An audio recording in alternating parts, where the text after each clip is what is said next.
Welcome back to GraveyardDance.com. This week's story is a bit different from the creepy or spooky content we usually share. Today's story isn't about scary ghosts or evil criminals and their dark deeds, but it is about the life and death of a true legend, someone who deserves to be remembered forever. Before we go there, though, I want to tell you about a new shop one of our members started called Spooky Sales. If you want a cool t-shirt, a novelty item, or fun gift, we'll have new items on there all the time. It's a fun way to support the channel, and you also get something back out of it. Just head on over to GraveyardDance.com and scroll down till you see this link. Grab a drink, a snack, and settle in for a fun, but maybe a little bit emotional ride as we look at the life of my all-time favorite NASCAR driver who ever lived. Growing up and watching his fierce determination and refusal to ever give up has taught me a lot in life and helped make me into the person I am today. I really wish kids today had more role models like him. The late Dale Earnhardt Sr., also known as the Intimidator, was a legendary figure in the world of NASCAR. Born on April 29th, he hailed from a small town called Kannapolis, North Carolina, where he was the son of another remarkable race car driver, Ralph Earnhardt. His life would be defined by his fierce driving style and the aggressive way he competed. Some would often joke that Dale would put his own mother into the wall if it meant winning a race. I doubt that was true, but it probably wasn't far off. From a very young age, Dale was captivated by racing. He grew up in a family of racers and decided early on that it was all he wanted to do in life. Despite his family's objections, he dropped out of high school and started racing full-time. Around that same time, he married his first wife and had a young son named Kerry.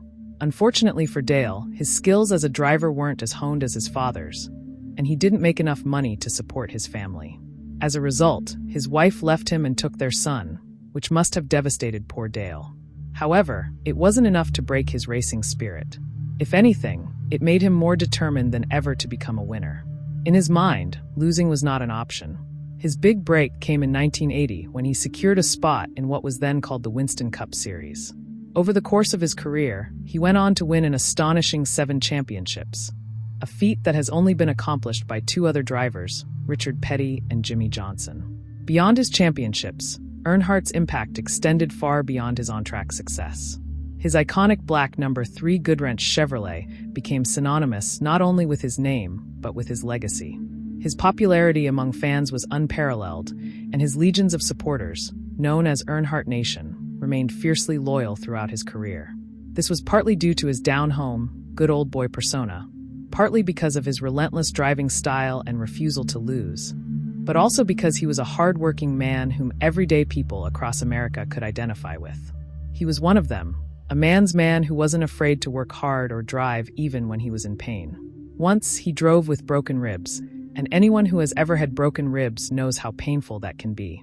I can't even imagine driving 200 miles per hour around a bumpy racetrack, constantly jarring those ribs in the dead heat of summer, all while knowing that the slightest mistake could cause you to hit the wall at a high speed.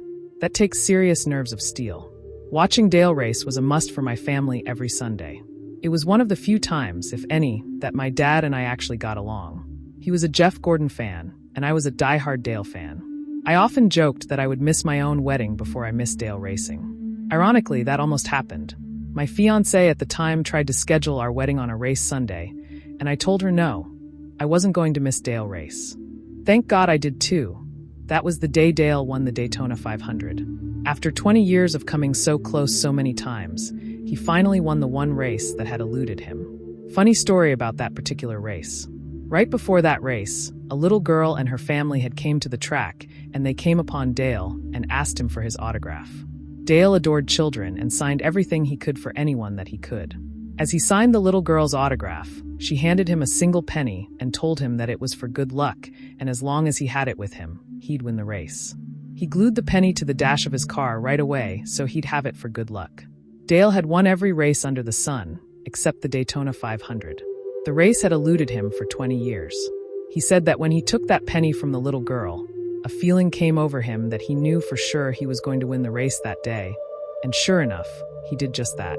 I was so excited that I was jumping up and down and nearly did a backflip in our living room. Even Dad, a Jeff Gordon fan, couldn't stop smiling. He was genuinely happy for Dale. It was a great day to be alive, for sure. Another great story about Dale was the way he valued his true friends. He would be the first to admit that he didn't have many drivers as friends because of his fierce competitiveness. One of the drivers, though, who he was dear friends with was a man named Kenny Schrader. Kenny had bought quite a bit of land not too far from Dale and had mentioned that he wanted to build a lake on his property someday. A lot of folks don't know this, but Dale was quite the outdoorsman. He loved being out and doing things by hand.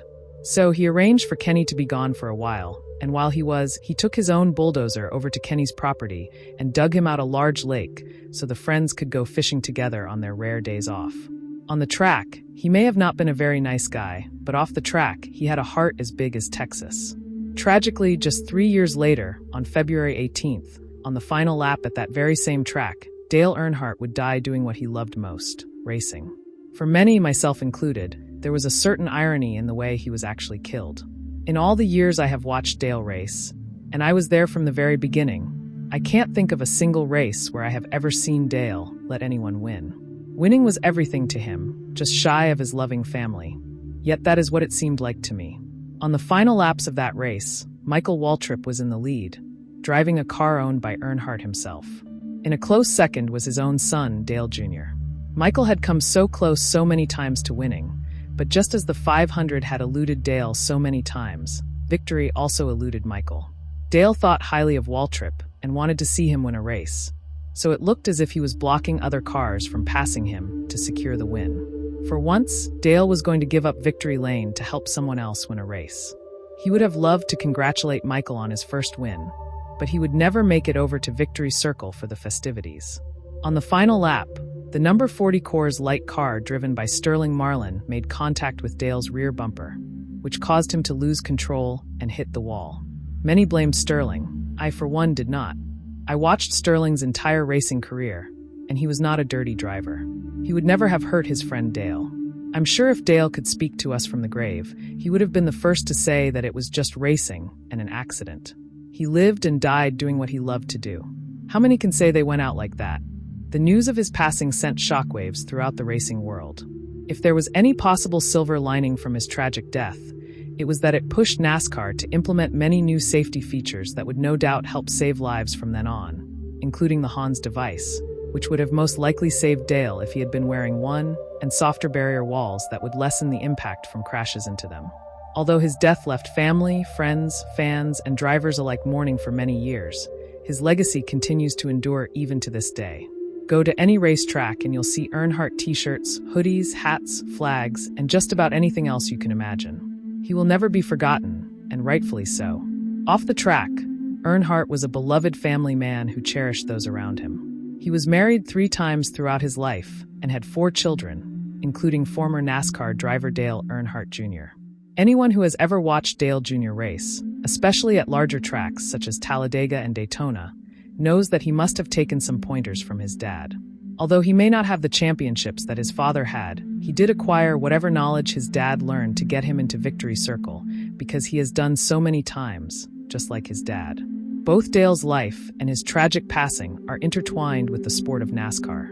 He was a fierce competitor, a beloved friend to so many, and a true icon. I doubt there will ever be another like him. Rest in peace, Dale. You know the drill. If you haven't already, please take a second to click the like button and share it with your racing friends. Subscribe if you haven't already, and we'll see you next week. Thanks for watching.